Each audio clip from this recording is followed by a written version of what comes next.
Evolvers build ചെയ്തതിന് ശേഷം ഏകദേശം 1 വർഷത്തോളം എടുത്തു ഇന്റർപ്രണർ ഡെവലപ്മെൻറ്റ് പ്രോഗ്രാം എന്നുള്ള ഈ ഒരു സിഗ്നേച്ചർ പ്രോഗ്രാം ഡിസൈൻ ചെയ്യാൻ വേണ്ടിയിട്ട്.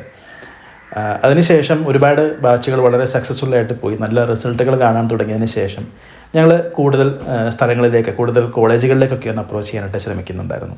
പലപ്പോഴും നേരിട്ട ഒരു ചലഞ്ച് എന്താണെന്ന് വെച്ച് കഴിഞ്ഞാൽ, കോളേജുകളിൽ ചെല്ലുമ്പോഴാണെങ്കിലും ശരി, അതല്ലാണ്ടുള്ള എൻക്വയറീസ് വരുമ്പോഴാണെങ്കിലും ശരി, ഇതൊരു ട്രെയിനിങ് പ്രോഗ്രാം ആണല്ലോ എന്നുള്ളൊരു പെർസ്പെക്റ്റീവിലാണ് ആൾക്കാർ ഇതിനെ കാണാൻ തുടങ്ങിയിരുന്നത്. പ്രത്യേകിച്ച് കോളേജുകളിൽ ചെല്ലുമ്പോൾ നേരിട്ടൊരു ഇഷ്യൂ എന്ന് വെച്ച് കഴിഞ്ഞാൽ നിങ്ങൾക്ക് എത്ര മണിക്കൂർ ട്രെയിനിങ് എക്സ്പീരിയൻസ് ഉണ്ട് എന്നുള്ള രീതിയിൽ ചോദ്യങ്ങൾ വരാൻ തുടങ്ങി. സോ ഇതൊരു ട്രെയിനിങ് പ്രോഗ്രാം അല്ല, ഇവിടെ ട്രെയിനിങ് അല്ല നടക്കുന്നത്. ഇവിടെ ട്രെയിനേഴ്സോ അധ്യാപകരോ അല്ല ഇവിടെയുള്ളത് ലേണിംഗ് കോർഡിനേറ്റേഴ്സാണ്. ഇവിടെ ലേണിംഗ് ആണ് നടക്കുന്നത് എന്നുള്ളത് കൺവിൻസ് ചെയ്യാൻ കുറച്ച് ബുദ്ധിമുട്ടുണ്ടായിരുന്നു. അപ്പോൾ ട്രെയിനിങ്ങിൽ നിന്ന് വ്യത്യസ്തമായിട്ട് എന്താണ് ഈ പ്രോഗ്രാം ചെയ്യുന്നത് എന്നുള്ളതിനെപ്പറ്റി ഒരുപാട് കൺഫ്യൂഷൻസ് വരുമ്പോൾ അതേപ്പറ്റിയാണ് ഒന്ന് മെൻഷൻ ചെയ്യാൻ ആഗ്രഹിക്കുന്നത്. ഇതൊരു ട്രെയിനിങ് പ്രോഗ്രാം അല്ല, ഇതൊരു ലേണിംഗ് പ്രോഗ്രാമാണ്. വെറും ലേണിംഗ് എന്ന് മാത്രം പറഞ്ഞാൽ മതിയാവില്ല. ഇതൊരു എക്സ്പീരിയൻഷ്യൽ ലേണിംഗ് പ്രോഗ്രാമാണ്. ഇന്റർപ്രണർ ഡെവലപ്മെൻറ്റ് പ്രോഗ്രാമിനെ ഡിസൈൻ ചെയ്തിട്ടുള്ളത് ഒരു എക്സ്പീരിയൻഷ്യൽ ലേണിംഗ് പ്രോഗ്രാമായിട്ടാണ്. അതായത് പാർട്ടിസിപ്പേറ്റ് ചെയ്യുന്ന ആൾക്കാർക്ക് എക്സ്പീരിയൻസ് ചെയ്തുകൊണ്ട് കാര്യങ്ങൾ പഠിക്കുക എന്നുള്ള രീതിയിൽ തന്നെ. അതുകൊണ്ട് തന്നെയാണ് നമ്മളുടെ ബാച്ചുകളെല്ലാം ചെറിയ ചെറിയ ബാച്ചുകളാവുന്നത്. ഒരു ബാച്ചിൽ പോലും നമ്മൾ 12 പേരിൽ കൂടുതൽ ആൾക്കാരെ ഉൾക്കൊള്ളിക്കാറില്ല. ആവറേജ് 10 പേരാണ് നമ്മൾ ഒരു ബാച്ചിലേക്ക് ഉൾക്കൊള്ളിക്കാൻ ശ്രമിക്കാറുള്ളത്. കാരണം എല്ലാവർക്കും എല്ലാ കാര്യങ്ങളും ചെയ്ത് നോക്കാൻ ഈക്വലായിട്ടുള്ള അവസരം കിട്ടണമെന്നുള്ളത് കൊണ്ടാണ് നമ്മൾ ചെറിയ ചെറിയ ബാച്ചുകളിലേക്ക് ഫോക്കസ് ചെയ്യുന്നത്. അതുപോലെ തന്നെ ഒന്നാണ് ഡൈവേഴ്സിറ്റി. ഒരേ ബാക്ക്ഗ്രൗണ്ടുള്ള ഒരേപോലെയുള്ള ആളുകൾ ഒന്നിച്ച് വന്നല്ല ഈ പ്രോഗ്രാം അറ്റൻഡ് ചെയ്യാറുള്ളത്. നമ്മൾ കഴിവതും വളരെ ഡൈവേഴ്സ് ആയിട്ടുള്ള ബാച്ചുകളാണ് ഫോക്കസ് ചെയ്യാറുള്ളത്. അവിടെ ഒരു ബാച്ചിൽ തന്നെ ഒരു വിദ്യാർത്ഥി ഉണ്ടാവാം, ഡിഫറെൻറ്റ് കോഴ്സുകൾ പഠിക്കുന്ന ആൾക്കാരുണ്ടാവാം. അതേ ബാച്ചിൽ ചിലപ്പോൾ അധ്യാപകരുണ്ടാവും, ഡോക്ടേഴ്സ് ഉണ്ടാവും, ചാർട്ടേഡ് അക്കൗണ്ടൻസ് ഉണ്ടാവും, PhD സ്കോളേഴ്സ് ഉണ്ടാവും, ജോബ് സീക്കേഴ്സ് ഉണ്ടാവും. അങ്ങനെ പല ഡിഫറെൻറ്റ് ബാക്ക്ഗ്രൗണ്ടിൽ നിന്നുള്ള ആൾക്കാരുണ്ടാവും. സോ ഈ എക്സ്പീരിയൻഷ്യൽ ലേണിങ്ങിൽ ഇവർ തമ്മിലുള്ളൊരു ടീം വർക്കിന് ഭയങ്കര ഒരു റിസൾട്ട് ഉണ്ടാക്കാൻ സാധിക്കും. നമ്മൾ ഒരേ ലെവലിൽ പോയിക്കൊണ്ടിരിക്കുന്ന ആൾക്കാർക്കുള്ള സ്കിൽസിലും അവരുടെ എക്സ്പീരിയൻസിലും അവരുടെ എക്സ്പോഷറിലും ഒക്കെ ഏകദേശം സിമിലാരിറ്റി ഉണ്ടാവും.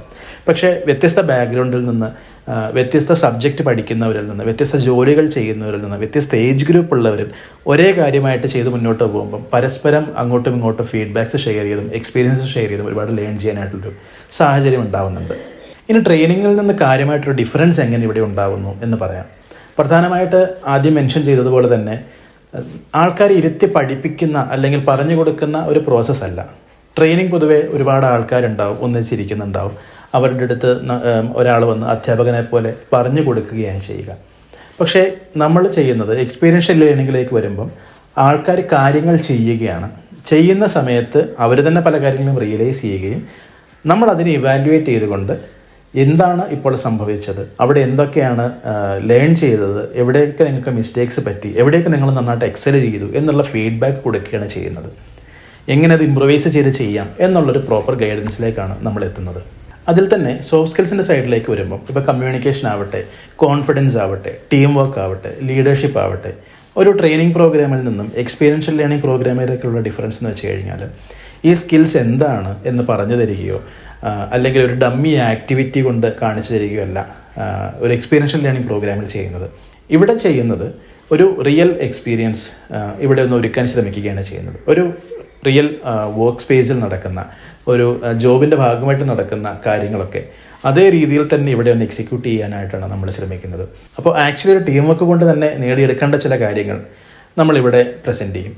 അത് ആക്ച്വൽ ടീം വർക്കോട് കൂടി തന്നെ എല്ലാവരും കൂടെ ചേർന്ന് ചെയ്തെടുക്കേണ്ട കാര്യങ്ങളുണ്ടാവും. അത് ചെയ്തെടുക്കുന്ന സമയത്ത് അവർക്ക് ഇതിൻ്റെ ഇമ്പോർട്ടൻസ് മനസ്സിലാവുകയും അവർക്ക് ഇങ്ങനെ ഓരോരുത്തർക്കും ഇൻവോൾവ് ചെയ്യാൻ പറ്റി, കോൺട്രിബ്യൂട്ട് ചെയ്യാൻ പറ്റിയെന്ന് മനസ്സിലാക്കാനും സാധിക്കും. ലീഡർഷിപ്പിലേക്ക് വരുമ്പോഴും ഈ പ്രോഗ്രാം ആദ്യത്തെ ഒരു 4-5 ദിവസങ്ങൾ കഴിഞ്ഞാൽ പിന്നീട് പാർട്ടിസിപ്പൻസ് തന്നെയാണ് ഈ പ്രോഗ്രാം ലീഡ് ചെയ്യുന്നത്. എല്ലാവരും മാറി മാറി ഇതിൻ്റെ ലീഡർഷിപ്പ് റോളിലേക്ക് വരും. സോ ലീഡർഷിപ്പിൻ്റെ ഇമ്പോർട്ടൻസ് എന്താണ്, അത് എങ്ങനെയൊക്കെ നല്ല ലീഡർ ആവാം എന്ന് പറയുന്നതിനപ്പുറത്തേക്ക് ആക്ച്വൽ ലീഡർഷിപ്പ് കാര്യങ്ങൾ ചെയ്യുകയാണ് ഓരോരുത്തരും ചെയ്യുക. അപ്പോൾ ആ സമയത്ത് തന്നെ നമ്മൾക്കതിൻ്റെ ഫീഡ്ബാക്ക് കൊടുക്കാനായിട്ട് സാധിക്കുന്നു. സെയിം തിങ് വിത്ത് communication, confidence, professionalism, time management എല്ലാം.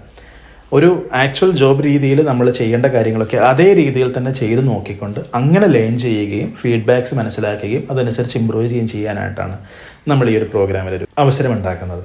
മറ്റൊരു ഉദാഹരണം കൂടി പറഞ്ഞാൽ സോഫ്റ്റ് സ്കിൽസിനൊപ്പം തന്നെ റിക്രൂട്ട്മെൻറ്റിലേക്കും ഈ ഒരു പ്രോഗ്രാം ഒരുപാട് കോൺട്രിബ്യൂട്ട് ചെയ്യുന്നുണ്ട്. അതിലൊന്നാണ് മോക്ക് ഇൻ്റർവ്യൂസ്. ഒരുപാട് പേര് ഇൻ്റർവ്യൂവിനോടുള്ള ടെൻഷൻ മാറാനും അതിലൊന്ന് യൂസ്ഡ് ആവാനും ഒക്കെ ആയിട്ട് ചെയ്യുന്നൊരു പരിപാടി. എല്ലാ ജോബിനും അപ്ലൈ ചെയ്യുക, കിട്ടുന്ന അവസരങ്ങളിലെല്ലാം പോയി ഇൻ്റർവ്യൂ അറ്റൻഡ് ചെയ്യുക. ചിലപ്പോൾ ഇൻ്റർവ്യൂ അറ്റൻഡ് ചെയ്യുന്നേ ഉണ്ടാവുള്ളൂ, ഓപ്പർച്യൂണിറ്റി കിട്ടിയാലും ജോലിക്ക് ജോയിൻ ചെയ്തില്ല എന്ന് വരും. അതൊന്ന് പ്രാക്ടീസ് ആവുക എന്നുള്ളതുകൊണ്ട് മാത്രം ഇൻ്റർവ്യൂസ് ഒരുപാട് അറ്റൻഡ് ചെയ്യുക എന്നുള്ളൊരു പ്രോസസ്സിലേക്ക് ആൾക്കാർ പോകാറുണ്ട്. എന്നാൽ നമ്മൾ മോക്ക് ഇൻ്റർവ്യൂ ഇവിടെ കണ്ടക്ട് ചെയ്യുന്ന സമയത്ത് ഉണ്ടാകുന്നൊരു കാര്യം എന്ന് പറഞ്ഞു കഴിഞ്ഞാൽ, ആ ഇൻ്റർവ്യൂവിൽ ഓരോരുത്തരും റെസ്പോണ്ട് ചെയ്യുന്ന രീതി, അവരുടെ ബോഡി ലാംഗ്വേജ്, അവരുടെ ആൻസേഴ്സിൻ്റെ ക്ലാരിറ്റി, പല ആൻസേഴ്സ് തമ്മിലുള്ള കൺഫ്യൂഷൻസ്, ഇങ്ങനെയുള്ള കാര്യങ്ങളൊക്കെ നമ്മൾ നോട്ട് ചെയ്തിട്ട് അവർക്ക് പ്രോപ്പറായിട്ടൊരു ഗൈഡ് ലൈൻ കൊടുക്കുകയാണ്. വളരെ സിമ്പിളായിട്ടുള്ള പാർട്ടിസിപ്പൻസ് സ്വന്തമായിട്ട് വിചാരിച്ചു കഴിഞ്ഞാൽ കണ്ടെത്താൻ സാധിക്കാത്ത കാര്യങ്ങൾ പോലും നമ്മളുടെ സൈഡിൽ നിന്ന് കണ്ടെത്താൻ സാധിക്കും. ഉദാഹരണത്തിന് ബോഡി ലാംഗ്വേജിൻ്റെ കാര്യം പറയാം. ചില സമയത്ത് നമ്മൾക്കൊരു അൺകംഫർട്ടബിൾ ആയിട്ടൊരു ക്വസ്റ്റ്യൻ നമ്മളുടെ നേരെ വരികയാണെങ്കിൽ, നമുക്കത്ര കോൺഫിഡൻസ് ഇല്ലാത്തൊരു ക്വസ്റ്റ്യൻ വരുന്ന സമയത്ത് ഒരുപാട് പേർക്ക് കാണുന്നൊരു സംഗതി എന്ന് പറഞ്ഞു കഴിഞ്ഞാൽ, ആ സമയത്ത് അവരുടെ ബോഡി ലാംഗ്വേജിൽ ഒരു വ്യത്യാസം വരും. അങ്ങനെയുള്ള ക്വസ്റ്റ്യൻസിൽ മാത്രം നമ്മൾക്ക് എന്തെങ്കിലും ജസ്റ്റേഴ്സ് നമ്മുടെ ശരീരത്തിൽ നിന്ന്, നമ്മുടെ കൈകളിലൊരു മൂവ്മെൻറ്റിലോ എന്തെങ്കിലുമൊക്കെ ഉണ്ടാവും. അപ്പം നമ്മൾ പലപ്പോഴും അത് നോട്ട് ചെയ്ത് വെക്കും. നമുക്ക് അങ്ങനെ ഒരു സംശയം തോന്നുമ്പോൾ അങ്ങനെയുള്ള ക്വസ്റ്റ്യൻസ് നമ്മൾ കൂടുതൽ ചോദിക്കാൻ നോക്കും. അപ്പോൾ നമുക്ക് കൃത്യമായിട്ട് എവിഡൻ്റ് ആവും, ഓക്കെ, ഈ ക്വസ്റ്റ്യൻസ് അവരെ അൺകംഫർട്ടബിൾ ആക്കുന്നുണ്ട്, അവർക്ക് അവിടെ കോൺഫിഡൻസ് കുറവുണ്ട്. ചില സമയത്ത് അതൊരു റോങ് ആയിട്ടുള്ള ആൻസർ പറയുന്ന രീതിയിൽ, അല്ലെങ്കിൽ നമ്മൾ ജെന്യുവൻ അല്ലാത്തൊരു ആൻസർ പറയുന്ന രീതിയിൽ പോലും കണക്ട് ചെയ്യപ്പെടാം. അപ്പോൾ ആ കാര്യങ്ങളൊക്കെ മറ്റൊരാൾക്ക് മാത്രമേ പറഞ്ഞു തരാൻ സാധിക്കുള്ളൂ. ആ തരത്തിൽ നമ്മളൊരു ഇവാലുവേഷൻ നടത്തി ഫീഡ്ബാക്ക് ഷെയർ ചെയ്യുകയാണ് ചെയ്യുന്നത്. ഇതുപോലെയാണ് ഒരു പ്രോഗ്രാമിലെ എല്ലാ സ്റ്റെപ്സിലും എല്ലാ സ്റ്റേജസിലും നമ്മളുടെ കോർഡിനേറ്റേഴ്സ് ചെയ്യുന്നത്. സോ ഇതാണ് ഒരു ട്രെയിനിങ് പ്രോഗ്രാമിൽ നിന്നും എക്സ്പീരിയൻഷ്യൽ ലേണിംഗ് പ്രോഗ്രാമിനെ വ്യത്യസ്തമാക്കുന്നത്. ഒരു പേഴ്സണലൈസ്ഡ് ഗൈഡൻസ്, ഒരു പേഴ്സണലൈസ്ഡ് ഇവാലുവേഷൻ, ഫീഡ്ബാക്ക് എല്ലാം നമ്മൾക്ക് ഈ ഒരു പ്രോഗ്രാമിൽ നിന്ന് എൻഷുർ ചെയ്യാനായിട്ട് സാധിക്കും. അതുതന്നെയാണ് നമ്മളുടെ ഏറ്റവും വലിയ സക്സസ് സ്റ്റോറി ആയിട്ട് പറയാനായിട്ടുള്ളത്.